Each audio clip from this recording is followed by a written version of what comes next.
Hello students, last class में हमने nth term of an AP और general term of an AP पर based कुछ क्वेश्चंस डिस्कस किए थे।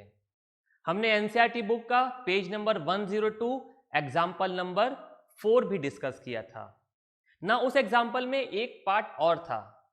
आई होप कि आपने उसको सॉल्व करके देखा होगा, बट हम एक बार सेकेंड पार्ट को भी डिस्कस कर लेते हैं। ओके,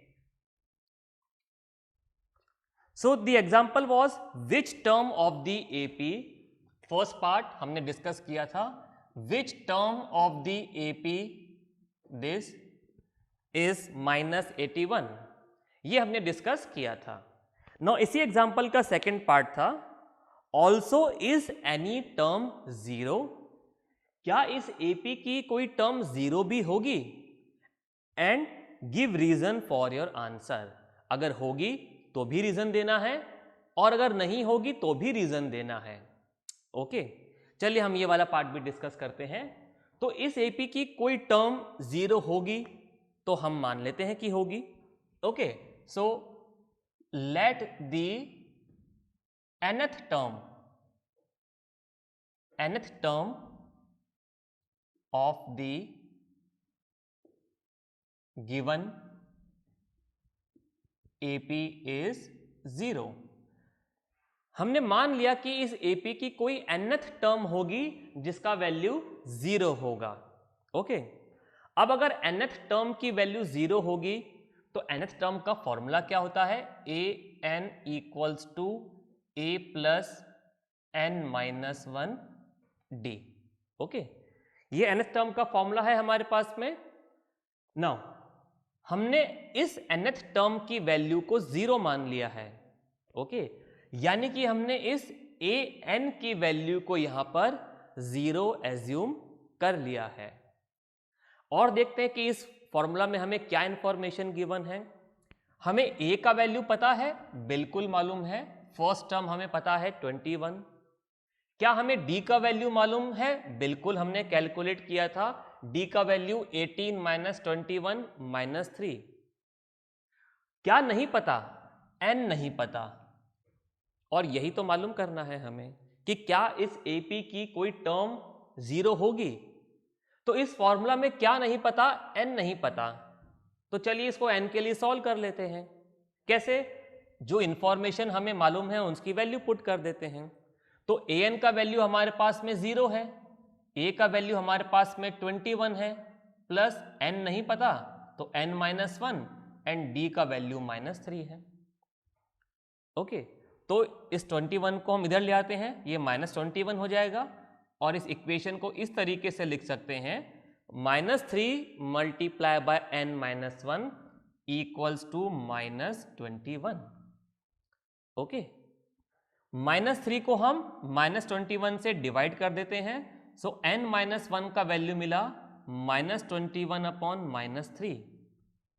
राइट, माइनस से माइनस साइन कैंसिल हो जाएगा एंड 3 7 जा 21। सो हमें n-1 का वैल्यू यहां पे मिला 7। ओके, इसको यहां सॉल्व कर लेते हैं। n-1 का वैल्यू 7 है तो n का वैल्यू आ गया 7 + 1 यानी कि 8। नाउ हमें n का एक इंटीजर वैल्यू मिला।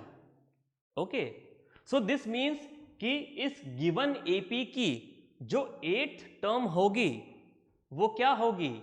0 होगी। हमने क्या एज्यूम किया था कि इस AP की कोई nth टर्म 0 होगी।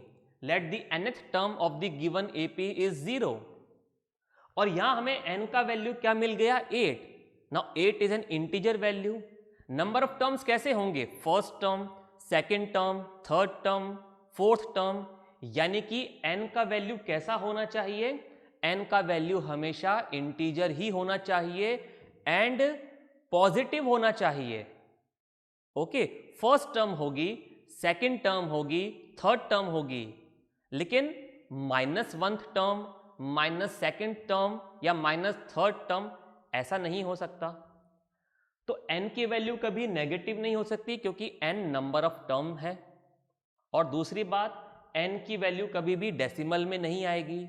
1.3, 2.6 8.5 ऐसी वैल्यू भी कभी नहीं मिलेगी, क्योंकि यहां पर हम नंबर ऑफ टर्म की बात कर रहे हैं और ये वैल्यू हमेशा पॉजिटिव और इंटीजर वैल्यू होगी। सो n should be a positive integer, और हमें एक पॉजिटिव इंटीजर वैल्यू ही मिला है, तो हम लिखेंगे यहां पर reason as the value of n is a positive integer, as the value of n is a positive integer, so the 8th term of the given AP will be 0. Okay, as the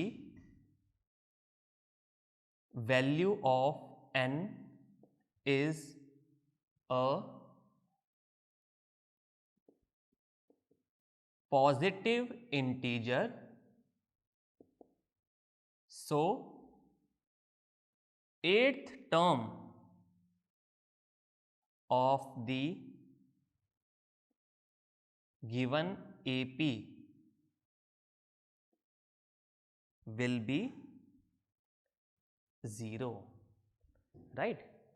तो इस तरीके से हमसे जब पूछा जाए कि क्या गिवन एपी की कोई टर्म 0 या इसकी जगह कोई भी वैल्यू हमें गिवन हो सकती है, अगर ऐसा हमसे क्वेश्चन में पूछा जाए तो हम मान लेंगे, क्वेश्चन कैसे करेंगे, हम मान लेंगे कि हाँ उस एपी की कोई nth टर्म 0 होगी या जो भी वैल्यू गिवन है वो हम ले लेंगे, एंड देन हम n का वैल्यू कैलकुलेट करेंगे।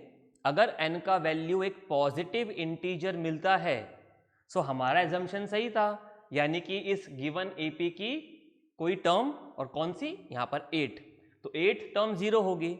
लेकिन अगर n की वैल्यू नेगेटिव में या फिर डेसिमल में मिलती है, तो देन ऐसी कोई टर्म नहीं होगी जो कि जिसकी वैल्यू 0 होगी। तो अगर यहां पर n की वैल्यू नेगेटिव में आ जाती या सपोज 8.6 आ जाती, सो हम यहां मेंशन करते as the value of n is not a positive integer, so there is no term of the given AP whose value is 0। Right? तो आप इस क्वेश्चन को नोट कर लीजिए, हम एक्सरसाइज 5.2 के कुछ एग्जाम्पल्स डिस्कस करते हैं।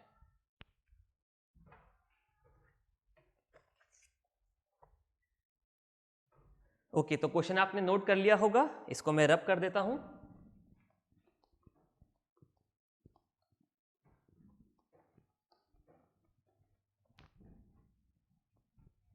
चलिए आप एनसीईआरटी में एक्सरसाइज 5.2 ओपन कीजिए एंड क्वेश्चन नंबर 3 को एक बार रीड कीजिए।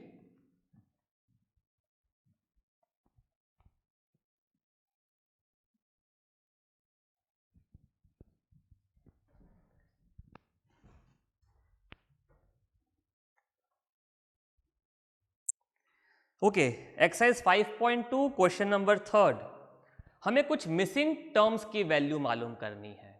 ओके, तो हमें कुछ इंफॉर्मेशन गिवन है, कुछ टर्म्स गिवन है और कुछ टर्म्स ब्लॉक्स बने हुए हैं और वो वैल्यूज मिसिंग है। हमें ब्लॉक्स में क्या वैल्यू आएगी वो पता करना है। तो चलिए इसका फर्स्ट पार्ट हम डिस्कस करते हैं। फर्स्ट पार्ट इज 2, देन हमें एक वैल्यू मिसिंग है एंड देन 26, और हमें क्या गिवन है कि ये एपी में है, given sequences are in AP. Okay, तो हमें ये पता है कि ये सीक्वेंस एक एपी है, और अगर ये एक एपी है तो ये फर्स्ट टर्म हो गई, ये सेकंड टर्म हो गई, ये थर्ड टर्म हो गई। राइट? सेकंड टर्म की वैल्यू हमें नहीं पता, राइट? और हमें सेकंड टर्म का वैल्यू मालूम करना है। चलिए कैसे करेंगे? A2 सेकंड टर्म मालूम करना है, तो सेकंड टर्म का वैल्यू क्या होगा? A यानी कि first term plus D। Okay, second term का वैल्यू यही होना चाहिए।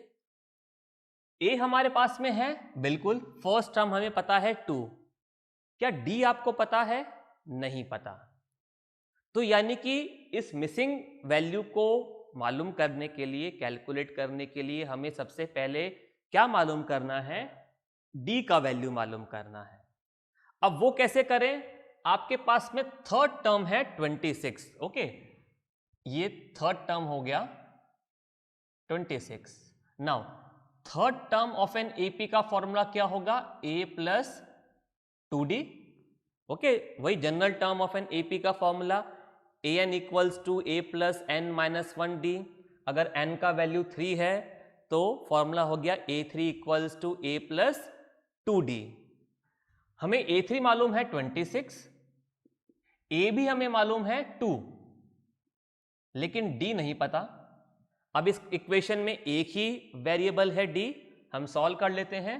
तो यहां से हमें 2d का वैल्यू मिलेगा 26 माइनस 2 यानी कि 24। तो d का वैल्यू कितना मिला? 24 डिवाइडेड बाय 2 यानी कि 12। ओके, तो अब हमें d मिल गया, a हमारे पास में ऑलरेडी है, तो अब हम a2 का वैल्यू कैलकुलेट कर सकते हैं। a2 इक्वल्स टू a यानी कि 2 प्लस 12। सो यहां से हमें a2 का वैल्यू मिला 14। तो यहां पर क्या वैल्यू आएगा? 14, राइट। तो इस तरीके से हम मिसिंग वैल्यू को कैलकुलेट कर सकते हैं। चलिए फोर्थ पार्ट डिस्कस करते हैं इसी क्वेश्चन का। Fourth part is -4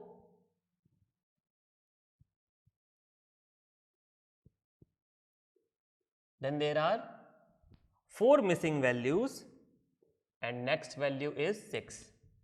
Now again this sequence is an AP. okay, ये सीक्वेंस अगर AP में है तो ये इसका फर्स्ट टर्म हो गया, second term, third term, fourth term, fifth term, second, third, fourth, fifth term, 4 term यहां से मिसिंग है। लेकिन हमें A6 सिक्स्थ टर्म का वैल्यू गिवन है A6, राइट। तो क्या मालूम करना है? A2 मालूम करना है, A3, A4 and A5। Now A6 sixth term of an AP will be a plus 5d। Okay, क्या a हमें पता है? बिल्कुल मालूम है, -4। तो यहां हम वैल्यूज पुट कर देते हैं। a6 हमें पता है, a6 का वैल्यू यहां पे 6 है। a is -4 plus 5d, d हमें नहीं पता। ओके, सो इस इक्वेशन को सॉल्व करें तो 5d का वैल्यू क्या मिलेगा? 6 प्लस 4, ये -4 है। ओके, इसको इस साइड लेके जाएंगे तो 6 प्लस 4 हो जाएगा, 6 प्लस 4 इज 10। तो यहां से d का वैल्यू हमें मिला 10 divided by 5। So common difference का वैल्यू हमें मिल गया 2। अब कॉमन डिफरेंस हमें पता है और फर्स्ट टर्म भी हमें पता है, तो हम गिवन AP का रिक्वायर्ड टर्म्स मालूम कर सकते हैं। तो now A2 will be a plus d। okay, a is -4, -4 plus d is 2, so A2 will be -2। ये हमें सेकेंड टर्म मिल गया, तो यहां वैल्यू लिख देते हैं -2। ओके, चलिए बाकी की टर्म्स भी कैलकुलेट कर लेते हैं। A3 will be a plus 2d। Okay, a का वैल्यू है हमारे पास -4 प्लस 2 इंटू -2, सॉरी d का वैल्यू है +2, तो 2 इंटू +2, -4 प्लस 4 यानी कि मिल गया वैल्यू 0। तो A3 का वैल्यू क्या होगा यहां पर? 0। ओके, चलिए फोर्थ टर्म मालूम कर लेते हैं। A4 will be a plus 3d, -4 plus 3 multiply by 2। okay, so it will be -4 plus 6, that means +2। तो A4 का वैल्यू मिल गया हमें +2। And last A5 will be a plus 4d। okay, so it will be -4 plus 4 multiply by 2, -4 plus 8, that is +4। तो A5 का value मिला हमें +4। सो इस तरीके से हम गिवन सीक्वेंस में मिसिंग वैल्यूज को कैलकुलेट कर सकते हैं।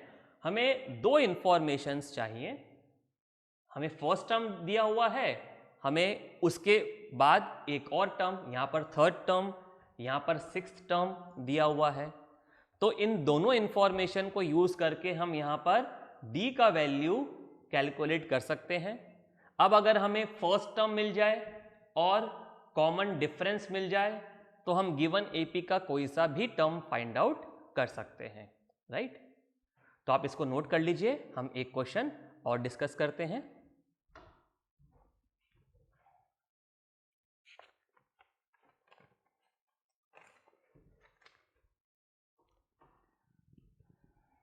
चलिए इसको मैं रब कर देता हूं, आपने नोट कर लिया होगा।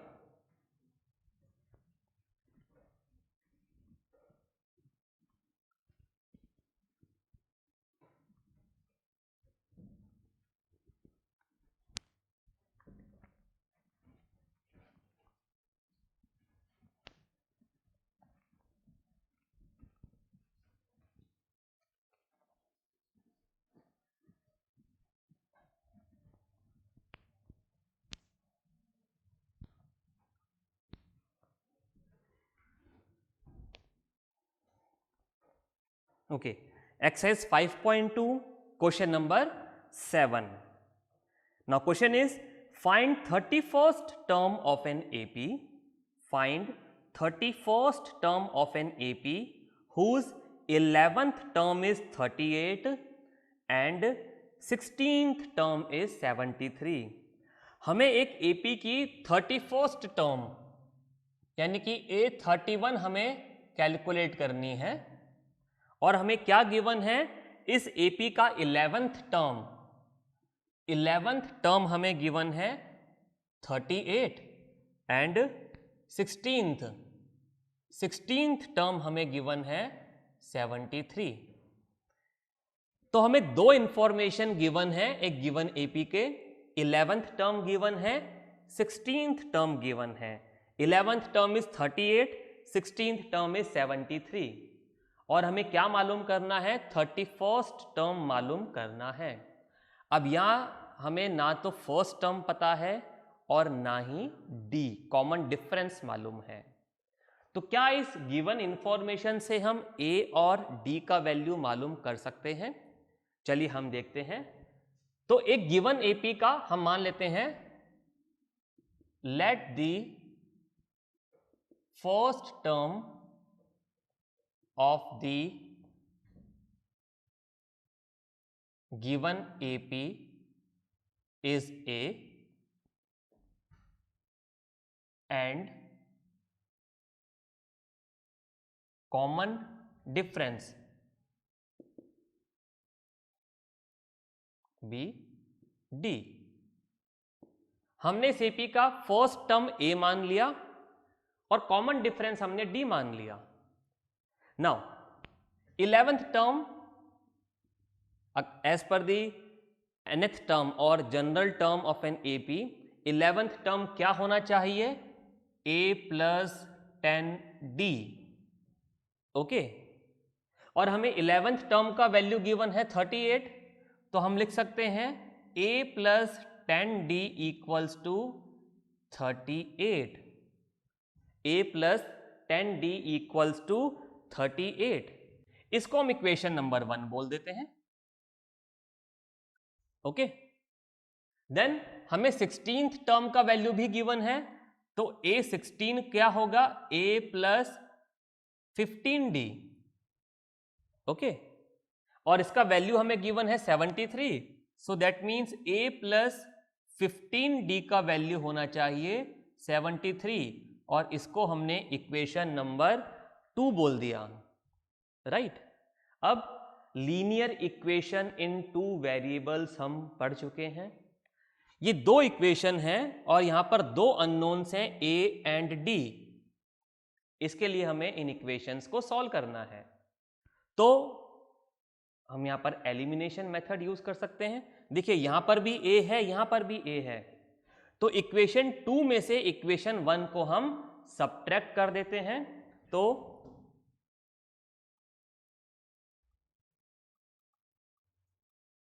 Subtracting 1 from 2. Okay, so equation 2 is a plus 15d equals to 73 and equation 1 is a plus 10d equals to 38. Subtract कर रहे हैं तो साइंस चेंज हो जाएंगे। सो a माइनस ए कैंसिल हो गए, 15d माइनस 10d, तो हमारे पास बचा 5d equals to 73 minus 38, 35, right.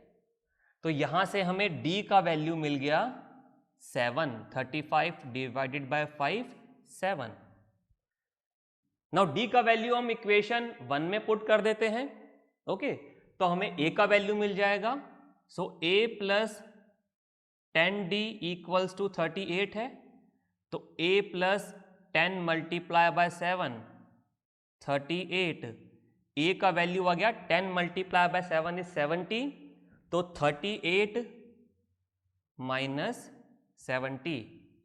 Okay, तो यहां से हमें a का वैल्यू मिल गया माइनस 32, राइट। तो हमें गिवन एपी का फर्स्ट टर्म भी मिल गया और कॉमन डिफरेंस भी मिल गया। अब क्या मालूम करना है हमें इस एपी का 31st term. So A31 should be a plus 30d। 31st term क्या होना चाहिए, a प्लस 30d। यहां पर हम वैल्यूज पुट कर देते हैं, a का value minus 32 plus 30 multiply by d का value 7, so it will be minus 32 plus 210। तो यहां से हमें 31st टर्म का वैल्यू मिल जाएगा 178। तो इस तरीके से अगर एक गिवन एपी का फर्स्ट टर्म और कॉमन डिफरेंस अगर हमें नहीं पता, लेकिन दो टर्म्स पता है, कोई सी भी दो टर्म्स पता है, तो इन दोनों टर्म्स को हम जनरल टर्म का फॉर्मूला यूज करते हुए इक्वेशंस बना सकते हैं, दो इक्वेशंस, एंड वहां से हम first term and common difference का वैल्यू मालूम कर सकते हैं। अब अगर ये दोनों वैल्यू मिल गए तो हम गिवन एपी का रिक्वायर्ड टर्म भी कैलकुलेट कर सकते हैं। ओके, तो आज हमने एक्सरसाइज के कुछ क्वेश्चंस डिस्कस किए, exercise 5.2। Any doubt you can review the video or you can consult with your faculty in charge. We will meet in the next class. Okay, bye.